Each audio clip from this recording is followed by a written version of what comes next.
Good morning, guys. Thanks for listening to Coffee with Christ. If you haven't subscribed, hit the button below. You know what? I've got some goals. So if you're listening to this, subscribe, share with your friends so that they can subscribe because we want to reach more people. These are always around 5 minutes. They're short devotionals. I've got some stuff planned for the new year. Hopefully they're fun, but just, sometimes it's easy just to put something on, just to read scripture to you, a little devotional, a quick one. So share these with your friends.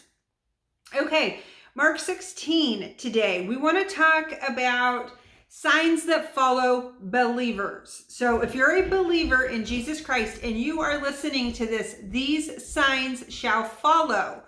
So I want to read out of Mark 15 and 16. It says, "And then he told them," this is red letter, this is Jesus talking, "Go into all the world and preach the good news to everyone. Anyone who believes and is baptized will be saved. Anyone. But anyone who refuses to believe will be condemned." Who's anyone? Anyone is anyone. Share the gospel, the good news of Jesus. These miraculous signs will accompany those who believe. He doesn't say only certain believers these signs are going to accompany. He says they will. They will. He didn't say they might or they just did back then, but 2,000 years they're going to stop. He says they will accompany those who believe. They will cast out demons in my name, and they will speak in new languages. They will be able to handle snakes with safety, and if they drink anything poisonous, it won't hurt them. They will be able to place their hands on the sick, and they will be healed. He didn't say they might be healed. He didn't say sometimes. He said they will be healed.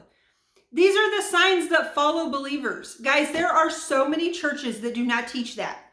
You know why? I get it. I have compassion because sometimes we don't see miraculous things. So then we change our thinking, and our belief system to our thinking instead of saying, well, if we're not seeing these things, and Jesus said we will, where's the breakdown? Where's the breakdown? It isn't with the Bible. The Bible is true. It's, Jesus never changes. He said, you're going to do greater things in my name than I do here. And he cast out demons. He laid his hands on the sick and they recovered. He was led by the Holy Spirit to do these things. And so, guys, if you are not seeing or you're not trying or you're not practicing these things, the encouragement is it's not too late. It's a new day. There's breath in your lungs. Let's share the gospel. Let's see people baptized.